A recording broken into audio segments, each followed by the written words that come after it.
بسم الله الرحمن الرحيم. أحبائي المشاهدين والمشاهدات، أهلا بحضرتكم جميعا. Tukiwa katika halqa zetu silsila za Muhammad Sunna na Muhammad Quran, tumekuja kugundua kwamba wengi katika sisi Waislamu ni mushrikun, tasdiqan liqaulihi ta'ala, wama yu'minu aktharuhum billahi illa wa hum mushrikun. Mwenyezi Mungu Subhanahu wa Ta'ala atuambia ndani ya kitabu chake, wama yu'minu aktharuhum billahi illa wa hum mushrikun. Yani kuna watu ambao kwamba ni mumin, lakini wakati huo huo wanamshirikisha Mwenyezi Mungu, na hao ni mumin mushrik. Na nimezungumza masala kama haya katika halqa za nyuma. Kwa hivyo Mwenyezi Mungu Subhanahu wa Ta'ala mwenyewe anatuambia kwamba kuna mumin, mtu anadai kwamba Mwenyezi Mungu, anamwamini Mwenyezi Mungu Subhanahu wa Ta'ala na anajua kwamba Mungu yuko, lakini mtu kama huyo anamshirikisha Mwenyezi Mungu Subhanahu wa Ta'ala. Vipi anamshirikisha Mwenyezi Mungu? Ni pale katika Mwenyezi Mungu aliposema katika yale mambo matano aliyoyaharamisha, aliposema qul innama harrama rabbi alfawahisha, mpaka akasema wa antushriku billahi ma lam yunazzil bihi sultan. Mwenyezi Mungu Subhanahu wa Ta'ala akizungumza maneno kama haya, ama mambo haya matano aliyoyaharamisha, anazungumza na wewe Muislamu. Kwa hivyo Mwenyezi Mungu anakuambia wa antushriku billahi ma lam yunazzil bihi sultan, ni haram. Yani kuna Waislamu ambao kwamba ni Waislamu lakini wanamshirikisha Mwenyezi Mungu. Vipi wanamshirikisha Mwenyezi Mungu? Bima lam yunazzil bihi min sultan, kwa jambo ambalo kwamba Mwenyezi Mungu hakulitaja ndani ya Qur'an, kwa jambo ambalo kwamba wewe unafuata, na ukiambiwa alete dalili kutoka ndani ya Qur'ani huna dalili yoyote. Wama lahum bihi min ilm in yattabi'una illa dhann wa inna dhanna la yughni min alhaqqi shay'an. Mwenyezi Mungu Subhanahu wa Ta'ala, wama lahum bihi min ilm, hawana uthibitisho, hawana proof yoyote, na proof yoyote ni ilmu, ni ilmu al-Qur'an. Mwenyezi Mungu Subhanahu wa Ta'ala ndani ya Qur'ani, unaposikia ilmu, kilima cha ilmu, Mwenyezi Mungu anazungumzia kuhusu ilmu al-Qur'an. Alladhina utul ilm, ni wale Mwenyezi Mungu anazungumzia wale ambao kwamba wanaofahamu Qur'an. Kwa hivyo Mwenyezi Mungu asema wama lahum bihi min ilm in yattabi'una illa dhann, hawafuati isipokuwa wanafuata dhana. Dhana ni kufuata kitu na wala huna uthibitisho, ni kuamini kiswa na wala huna uthibitisho ndani ya Qur'an, ni kuamini fatwa na wala huna uthibitisho ndani ya Qur'an, hukumu ama jambo lolote la dini na wala huna dalili kutoka ndani ya Qur'an. Hiyo ndio dhanna. Wama lahum bihi min ilm in yattabi'una illa dhann wa inna dhanna la yughni min alhaqqi shay'an. Haki ni hii, ni hapa Qur'an. Haki ni Qur'an, kitabu cha Mwenyezi Mungu Subhanahu wa Ta'ala. Kwa hivyo leo tuangalie, wengi katika sisi ummatul Qur'an, kama nilivyosema, ni mu'min, tunamwamini Mwenyezi Mungu, lakini wakati huo huo tunamshirikisha Mwenyezi Mungu. Na nimekuja pia kugundua kwamba wengi wetu tunafuata dini siyo dini ya Muhammad alayhi salam aliyoteremshwa Qur'an. Wengi wetu tunafuata dini isiyo ile aliyoteremshiwa Mtume Muhammad, bali tunafuata dini ambayo walokuja nayo babu zetu, kama tutakavyoona hapa. Tuangalie Muhammad Sunna yasema nini na Muhammad Qur'ani nayo yasema nini.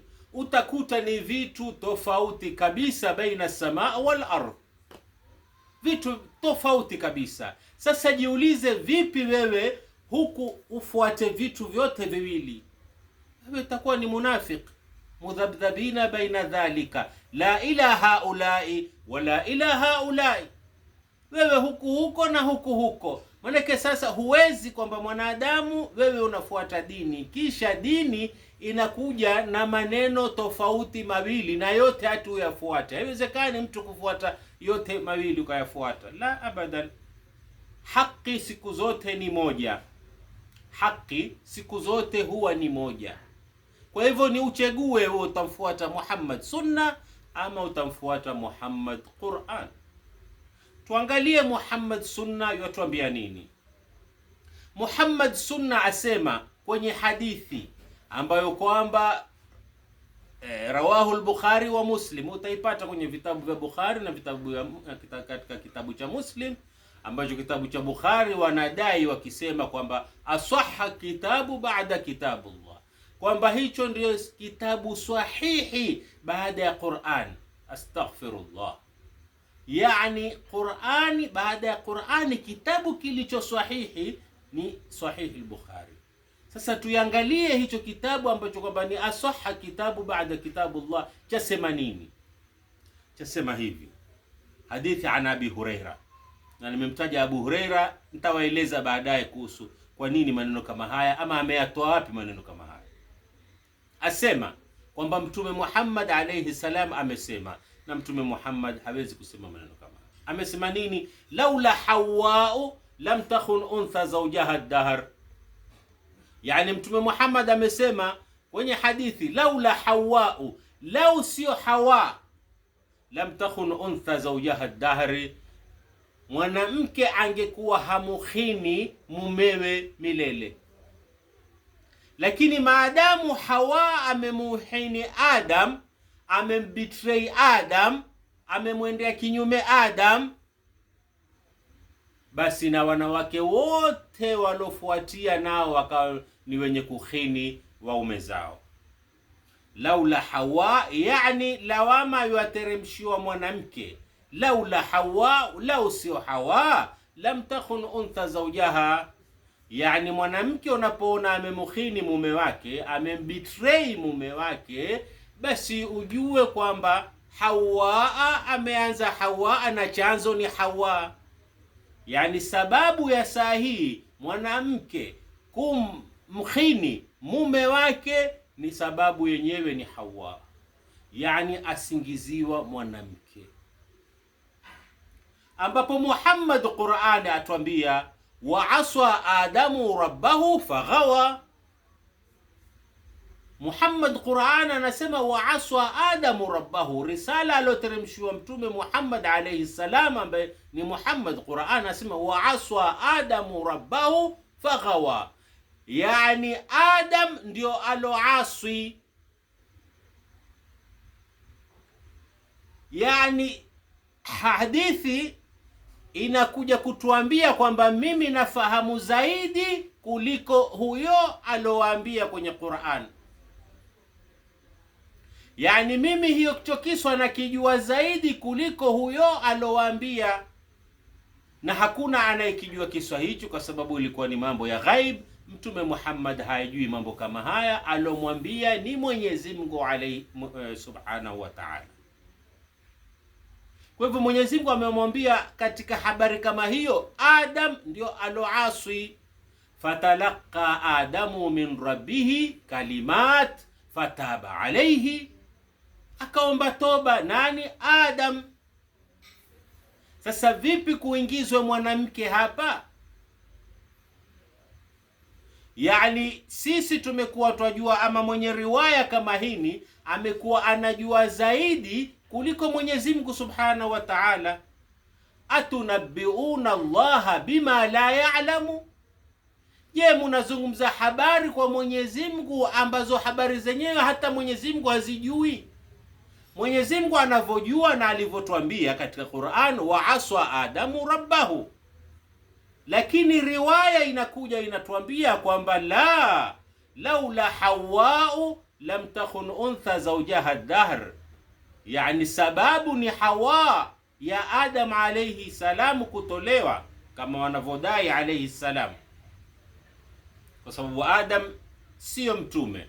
Adam si mtume. Adam ni majmuu minan nas, na hii ni khalqa tofauti kwa wakati wake. Kwa hivyo Asa Adamu rabbahu, aloasi ni Adam. Adam ndio aloasi. Sasa ni vipi hapa kuingizwe mwanamke?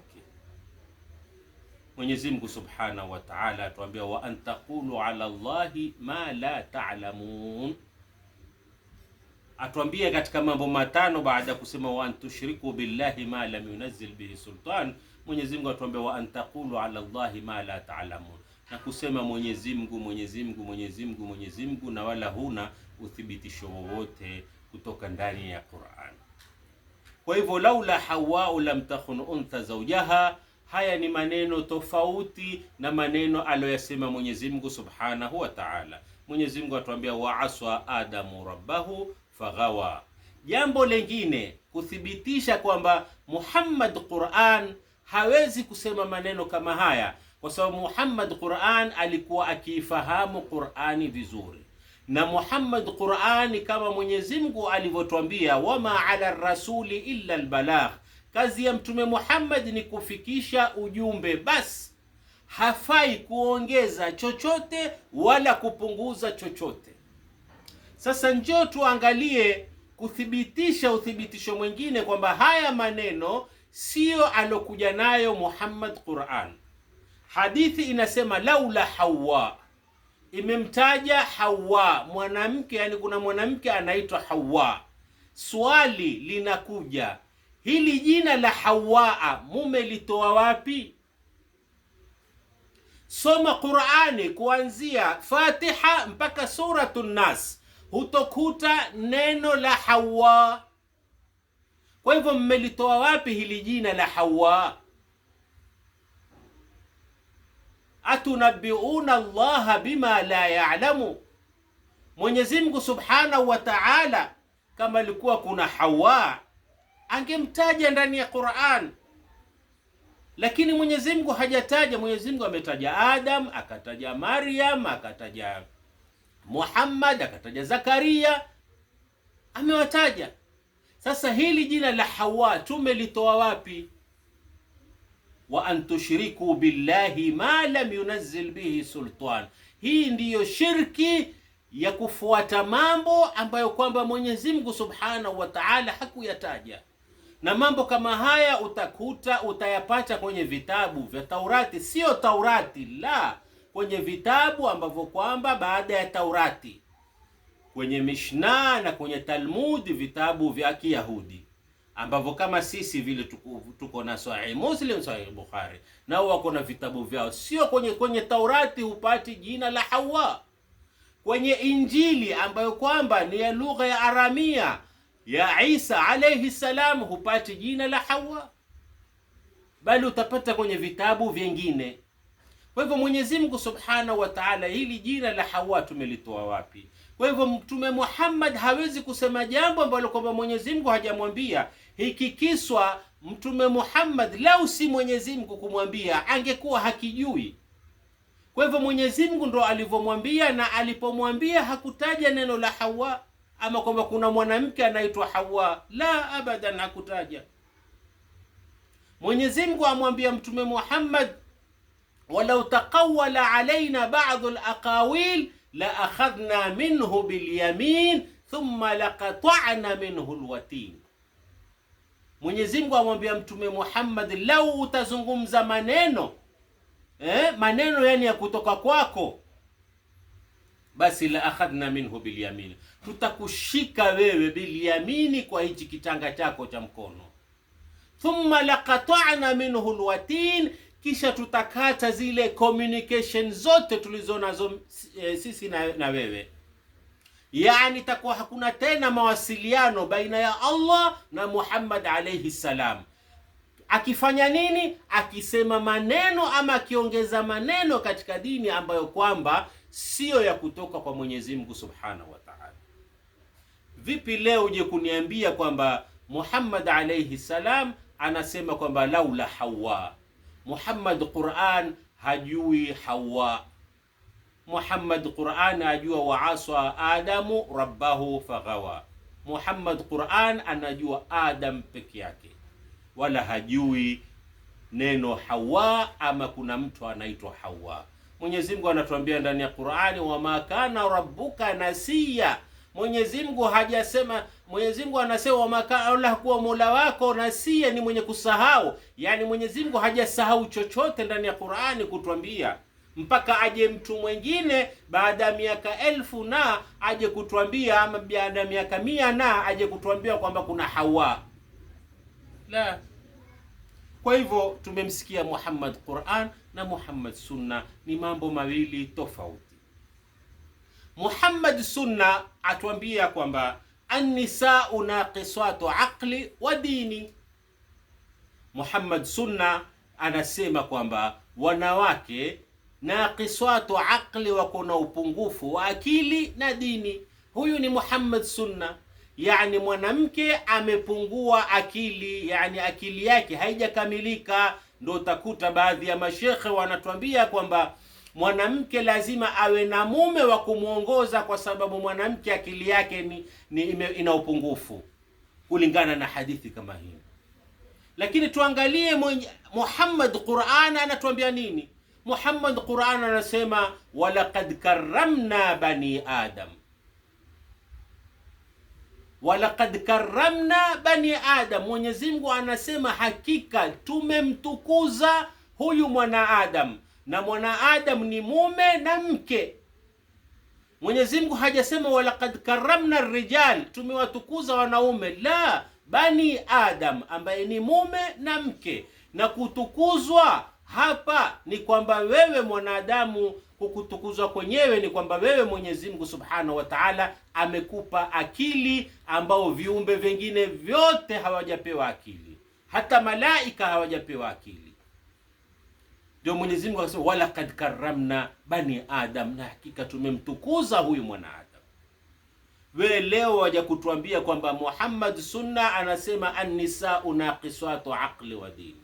Yani wewe ndiye kama ambaye kwamba wewe ndio uloumba, wajua kwamba wanawake wameumbwa na upungufu wa akili na wanaume wameumbwa na akili kamili. Yani wewe ndio wajua zaidi kuliko muumba mwenyewe. Mwenyezi Mungu Subhanahu wa Ta'ala, ambaye ni Muhammad Qur'ani, anatuambia kwamba Mwenyezi Mungu amesema laqad khalaqnal insana fi ahsani taqwim, hakika tumemuumba huyu mwanadamu, na mwanadamu ni mume na mke. Hakusema laqad khalaqna rijal, la, laqad khalaqna al-insan, mwanadamu fi ahsani taqwim, katika umbo bora, umbo zuri. Kisha leo waja kusema kwamba an-nisa'u naqisatu aqli wa dini, kwamba wanawake wana upungufu.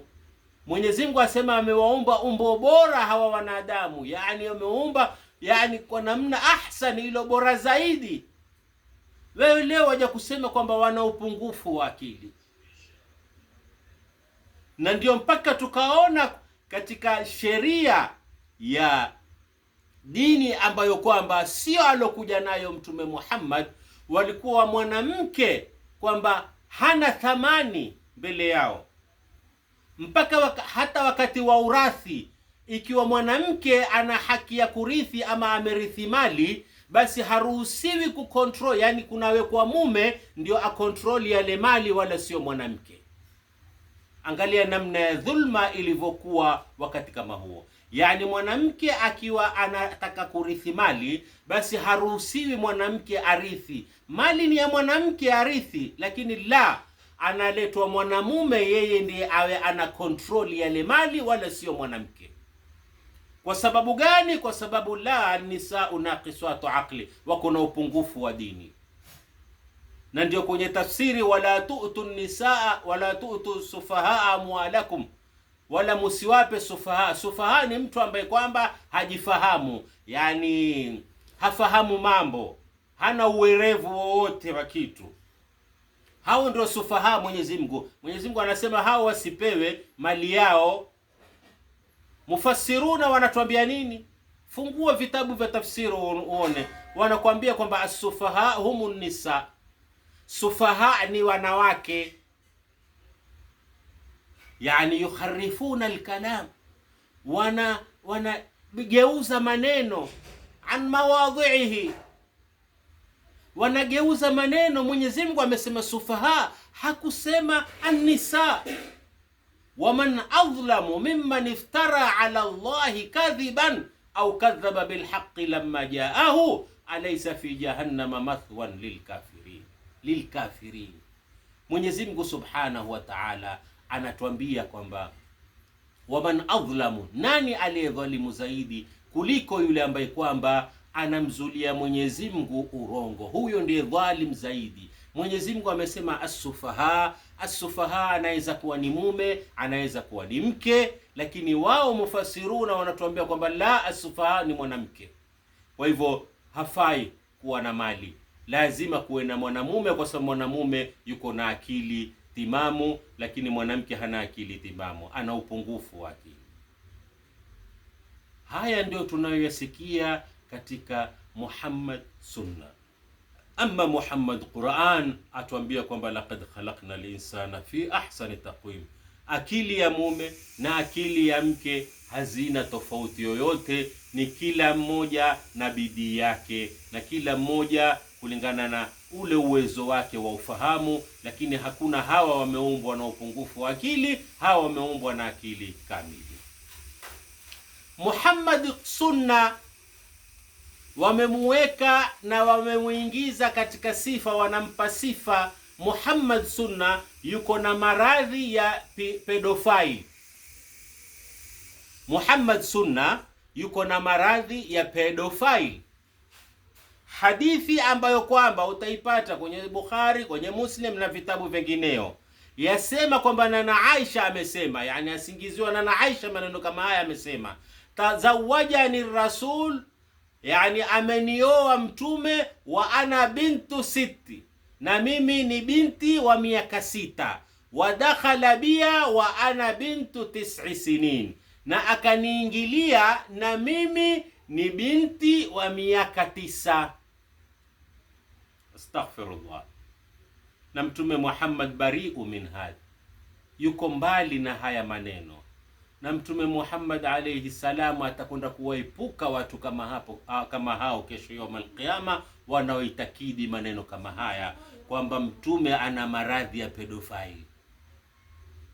Na Aisha asema kwenye hadithi kwamba ameolewa akiwa amefungishwa ndoa akiwa ana miaka 6, na akaingiliwa na Muhammad Sunna akiwa na miaka 9. Yani mtu yuko na umri wa miaka 50 na amuingilia mwanamke wa miaka 9. Hal hadha yuqal? Je, hili linaingia akilini? Bwana yuko na umri wa miaka 50 na enda kumuingilia mtoto binti ya miaka 9. Alafu kisha utakuta baadhi ya Waislamu wanajifakhiri na maneno kama haya, ambapo hata mtu ambaye anaishi kwenye majabali maneno kama haya hayakubali. Ama hata mama na mzazi hawawezi kumtoa mwana wao kwa baba la miaka 50 na yani ni mambo ambayo kwamba haingii akilini. Lakini njoo muone Muhammad Qur'an atuambia nini? Muhammad Qur'an asema wabtalu liyatama hatta idha balaghu nikah fa in anastum minhu rushda. Wabtalu liyatama hatta idha balaghu nikah fa in anastum minhum rushda fadfa'u ilayhim amwalahum. Huyu ndiye Muhammad Qur'an. Muhammad Qur'an atuambia wabtalu liyatama hatta idha balaghu nikah, waonjeni mayatima, na mayatima ni wanaume na kike, hatta idha balaghu nikah, mpaka watakapofikia wakati wa ndoa. Fa in anastum minhum rushda, munapoona kuna uongofu wowote, munapoona kwamba wamekuwa balighur rashidi, wamebalighi na wamekuwa na ufahamu kujua hili ni la sawa, hili sio la sawa, wanajua haki zao, fadfa'u ilayhim amwalahum, wapeni mali yao. Mwenyezi Mungu kwenye aya hii anazungumzia kuhusu nikah, ametaja vilma vili nikah, na ametaja kupewa mali yao wale mayatima. Yani ni muda gani wapewe mali yao mayatima. Lakini Mwenyezi Mungu katikati yake asema fa in anastum minhum rushdan, yani kuonesha ile ndoa inasababishwa na uongofu, yani ni wakati wa mtu anapokuwa balighur rashid, anapokuwa amebalighi, amefikisha miaka, umri wa miaka 18 ni 15, kisha ni mwenye kufahamu haki zake. Mwenyezi Mungu Subhanahu wa Ta'ala ameweka wazi hapa, fa in anastum minhum rushda, munapoona kwamba amekuwa balighur rashid yule, ndo sasa hiyo nikaha inafaa wakati huo, na kisha kupewa mali yao ni wakati kama huo. Kwa hivyo Mwenyezi Mungu Subhanahu wa Ta'ala hajasema ndani ya Qur'ani kwamba tuoe watoto wadogo, abadan, hakuna mahali kama hapo. Mwenyezi Mungu ndani ya Qur'ani amwambia Mtume Muhammad, ya ayyuhan nabiyyu idha talaqtumun nisaa an-nisaa wa laysa al-qasirat. Mwenyezi Mungu hajasema al-qasirat, la, an-nisaa, na an-nisaa ni jamu ya imra'atun. Idha talaqtum an-nisaa, munapowataliki an-nisaa.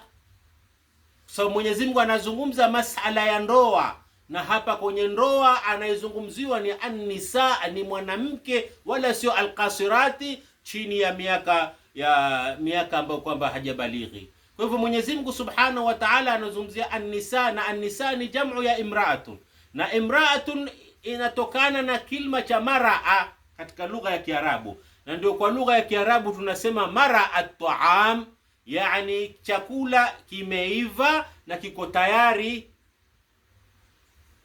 Hiyo ndo maana ya maraa. Kwa hivyo an-nisaa ni mwanamke ambaye kwamba alobalighur rashidi, ambaye yuko sawa, anafahamu haki zake za nikaha, anafahamu haki zake za ndoa, ana akili yake timamu. Huyo ndo balighur rashid, huyo ndo anayezungumziwa an-nisaa, wala sio wanawake wadogo. Kwa hivyo Mwenyezi Mungu Subhanahu wa Ta'ala hapa anazungumzia kwamba ndoa ni ya wale ambao kwamba walo na akili zao, walokuwa balighur rashidi, wala sio mtoto wa miaka 9. Na utaona kwamba namna ya mwanamke alivyokuwa duni katika zama za nyuma, na mpaka kwa wanavyuoni wetu ambao kwamba tunaowafuata, yani mwanamke alikuwa hana say, hana usemo wowote wakati huo. Ndio utakuta mpaka wanavyuoni wetu ambao katika almadhahibul arba'a, ash-Shafi'i, Malik, Hanbali, Hanafi, wasema nini? Wallahi mambo ya kustajabisha, na yote ni kwamba sisi hatusomi, lakini lao utayasikia maneno kama haya, utajua kwamba maneno walosema maneno kama haya ni waachiwe na maneno yao kama hayo, na sisi tufahamu Qur'an, tufahamu dini kwa ufahamu wetu. Yani wao wamesema, waloyasema hayo ni wao na Mungu wao, lakini sisi tuna masulia juu ya nafsi yetu, tuitefute dini na tuchunguze dini, kwa sababu wewe ndio unayemwabudu Mwenyezi Mungu, na wewe kesho yaumul qiyama ndio utakuwa masulia mbele ya Mwenyezi Mungu Subhanahu wa Ta'ala, na wewe peke yako ndio utakayesimama mbele ya Mwenyezi Mungu Subhanahu wa Ta'ala, wa kulluhum atihi yaumul qiyamati fardan. Kwa hivyo kila mmoja, lakini tusikize, utakuta watu wanashindana kwamba mimi nafuata fulani, namfuata mwanachuoni fulani. Sikiza hawa wanaviona unawafuata walikuwa katika zama gani, ama fikra zao zilikuwa fikra gani kuhusu wanawake. Mwenyezi Mungu hapa Mwenyezi Mungu Subhanahu wa Ta'ala hajamdhulumu mwanamke, bali sote ametufanya ndani ya sawa, kama utakavyoona ndani ya Qur'an.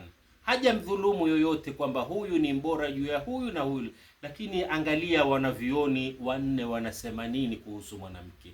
Yani ni jambo hata kulisema mbele ya wasokuwa Waislamu ni jambo la kuhuzunisha, la aibu, lakini ni lazima tuliseme, kwa sababu vitu kama hivi mpaka leo vinafundishwa Hiyo ndio ajabu, mpaka leo mambo kama haya yanafundishwa katika jamiat.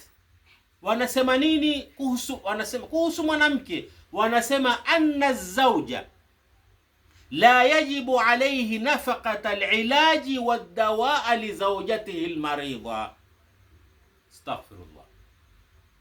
Watuambia kwamba vitabu vya fiqhi vinasema, wanavioni wanne kama hao jamhurul fuqaha wanasema kwamba anna zauja, kwamba mume la yajibu alayhi, sio lazima, nafaqat alilaji wadawaa li zawjatihi almaridha, kwamba si lazima mume kumsimamia expenses zote za hospitali wala expenses za dawa anapokuwa mke wake mgonjwa.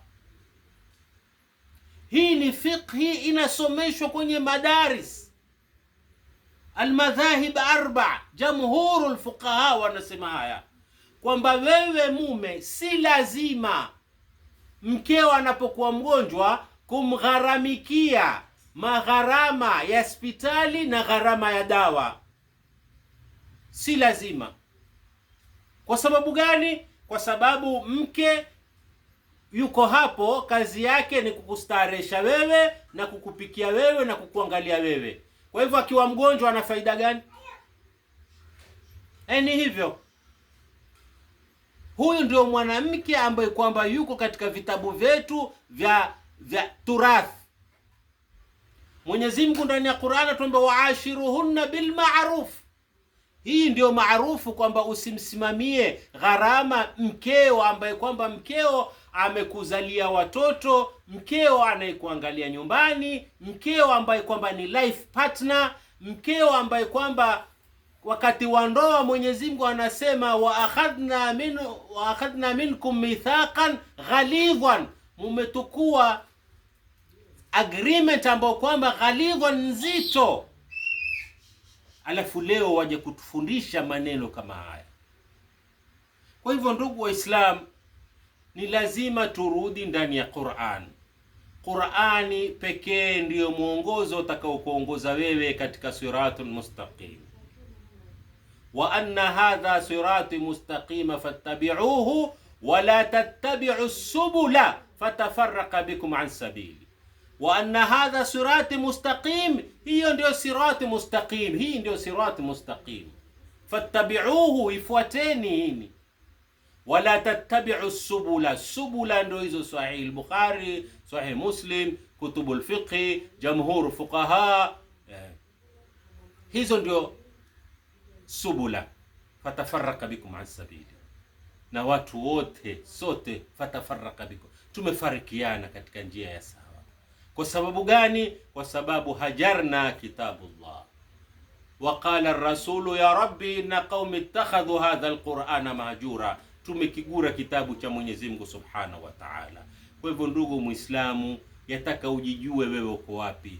Unafuata dini ambayo kwamba aliyekuja nayo Muhammad Qur'an, ama unafuata dini ambayo kwamba alokuja nayo Muhammad Sunna, ambaye ni Muhammad hana uhusiano wowote na Mwenyezi Mungu Subhanahu wa Ta'ala, kwa sababu hawezi kuwa anakhalifiana na maneno ya Mwenyezi Mungu kisha useme huyu ndiye Muhammad alokuja alopewa risala kutoka kwa Mwenyezi Mungu Subhanahu wa Ta'ala. Qad ja'akum basairu min rabbikum faman absara falinafsihi waman amiya fa'alayha.